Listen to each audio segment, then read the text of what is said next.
When conflict crosses into war and violence, it leaves a lasting impact. The order and stability of society is shaken to a core. Relationships are destroyed. The most basic of things we take for granted are gone. As faith-driven investors, we have a responsibility to help. We also have a unique opportunity to be real agents of change because of our proximity and access to capital. Aid might start with philanthropic capital to quickly respond in the aftermath with tangible financial assets at our disposal.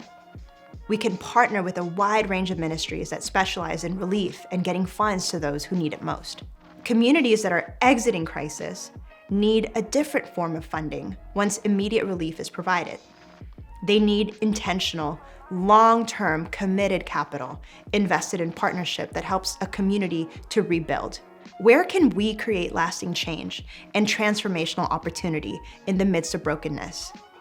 How can we involve ourselves in the circumstances that surround us with hope? Agros International is dismantling generational poverty in Central America by reconnecting people with land ownership.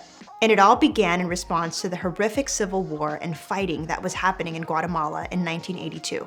Governments were involved in the politics of war, and Agros believed that they could effect change with private funds. So they went in and started purchasing land for the poor residents of Guatemala with the intent of combating generational poverty. Today, Agros purchases large tracts of land and invites landless families to join a village, where members pay for their land by building agribusinesses and working cooperatively to manage the community. Then Agros does it again and again. Let's watch.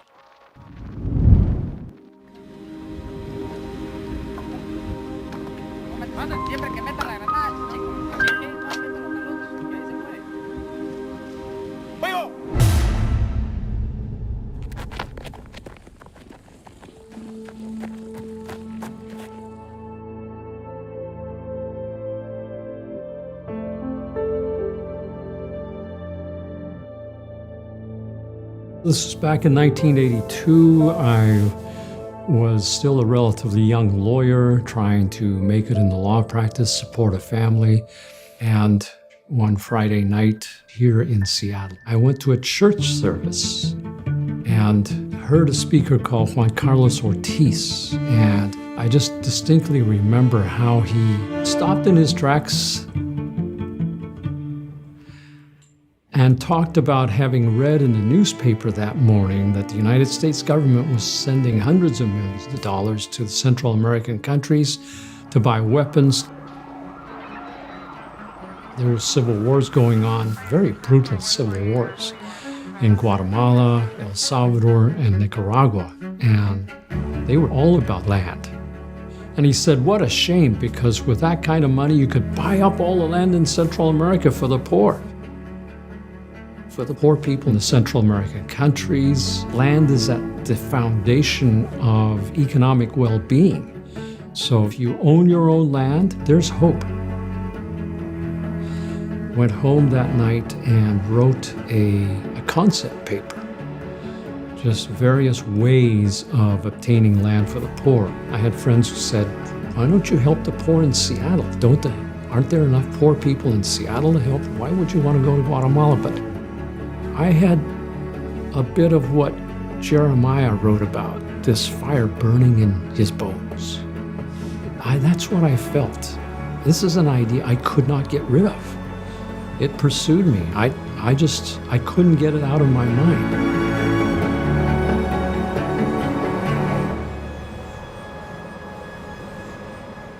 Land reform was really just the province of governments around the world. And I thought, why can't we do it privately?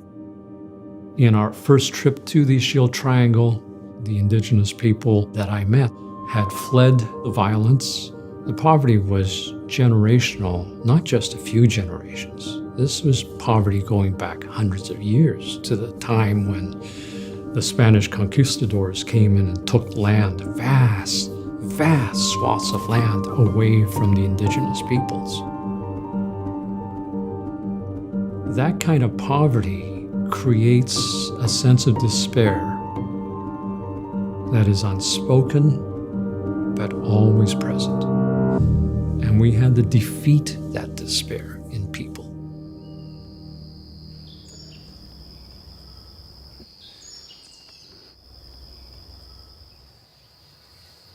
Desde el año 82 me despedí con mi familia y salí con las personas que se fueron en la montaña. Mis padres tenían que huir. Llegó un tiempo que ya no tenía comida, ya no tenían que comer. Lo mataron así, personas, mujeres, hombres, niñas, mujeres embarazadas, ancianos y ancianas. Cualquier así persona lo encuentran, lo matan. Llegaron a las 6 de la mañana, lo quemaron, personas en la casa. Pero mi mamá se murió así como pura arma de fuego. Entró la bala aquí en el corazón y de pronto salió así en la espalda.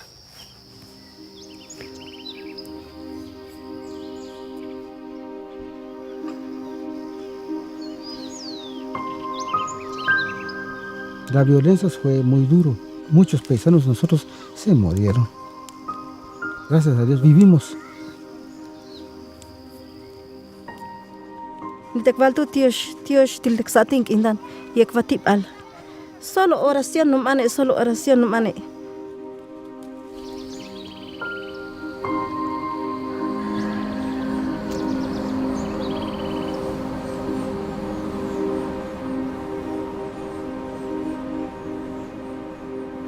Agros works with the poorest people in the world and in some of the most difficult areas in the world. At Agros, we go to a country in Latin America and we buy, with the help of donors here, large tracts of land. We look for the poorest families that live in those areas and we invite them to come to the property. We help them build their homes. We build schools and they establish their own agricultural business. So over 7-8 years, with the profit of their business, they can pay back the land and become owners. But poverty is complex, it's multidimensional. Therefore, we need to provide a solution that can see a family holistically on their needs. Agros is nonprofit, but it's a business. You cannot run a nonprofit, and especially doing the work we're doing, without thinking through business. All of the business that is involved in commerce, buying and selling land, planting, harvesting, selling, marketing, getting around middlemen and going straight to the market yourself. When a family joins an Agros village, they get an opportunity to understand the facets of business, break the cycle of poverty. There's no dignity in just being the recipient of gifts. The dignity is from their hard work to pay off the land. You look on their faces, you see the sense of dignity. We are someone now because I own my own land.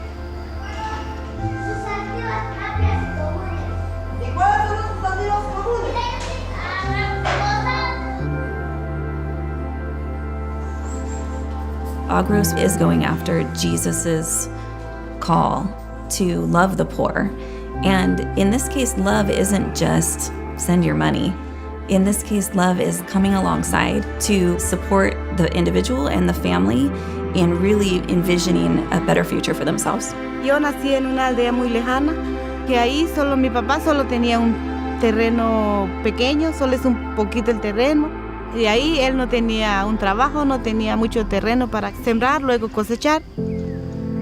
Pero cuando nosotros venimos aquí, se organizó la gente, más la ayuda de Agros, compraron un terreno.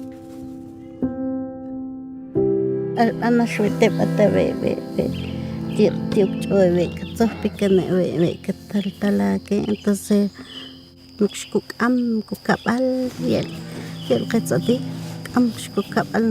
pero al fin tabibeta consumele batok noticia beti Agros. Batek alashtulu si batal balu atil malu lugar sa hachpi utsunya tu aldea sa hachashi unche te cuento Agros. Agro va y compró terreno y nos repartió. No somos capaces de comprar terreno porque no hay dinero. Pero gracias al Agro ya vivimos aquí. Ya somos gente de aquí. Mita onine solo oya itek bati antiu bati balbat cuando batek ulinsa sa tek hachput lugar che bati an conocer vi lugar vi lote che shete kun loche mita onine. Sembramos arveja y trabajamos juntos y lo mantenemos bien y sale buena cosecha. Con eso siempre sí él nos ha levantado la familia. Pues eche enas shun druprunchan we achan in tsetsa asmas non drupruntio Fundación Agros pate tantis te chaki we kati atinu drum ale katan shilal chaki we kati lok chaku trabaye. No sé cómo te la vale, mil veces la valú. Tanti de Fundación Agros hasta que la camin las otras Agros se atuban shalal porque ilin atinto trabajo. A family who was extremely poor. And over a period of time, they moved from extreme poverty to the capacity to inherit land, a business, and education for their kids. Our model takes time, but is holistic and comprehensive, which means that we can provide a long-lasting solution for poverty. Agros ayudó mucho a que esta comunidad siguiera adelante, que ellos siguieran estudiando en la universidad.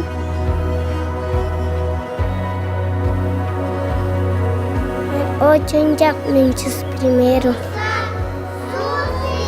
No saben agradecer, no tienen esperanza. No saben familia, no saben trabajo. Mi nombre es María Córdoba Sánchez. Cuando mal y la vez de trabajo.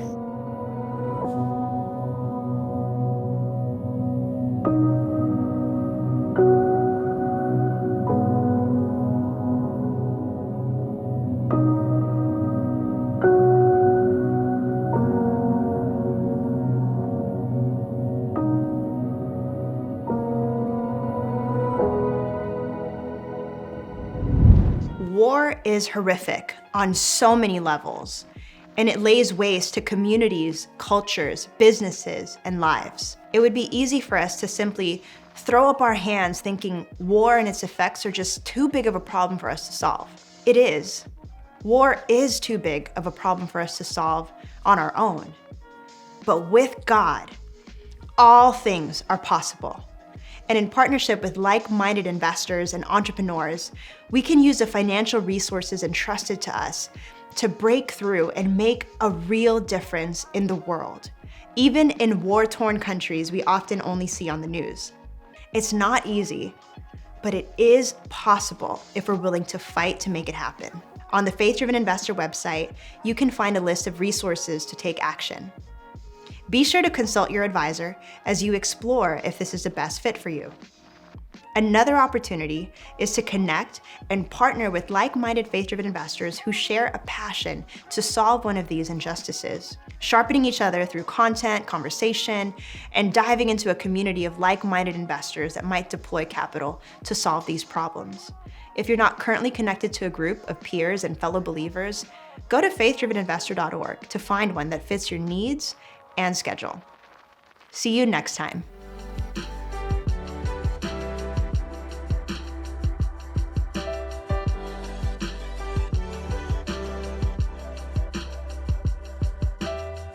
Faith Driven Investor is a discipleship ministry from Faith Driven Movements, a non-profit corporation whose mission is to inspire and mobilize people to use their time, talent, and resources to impact the world around them.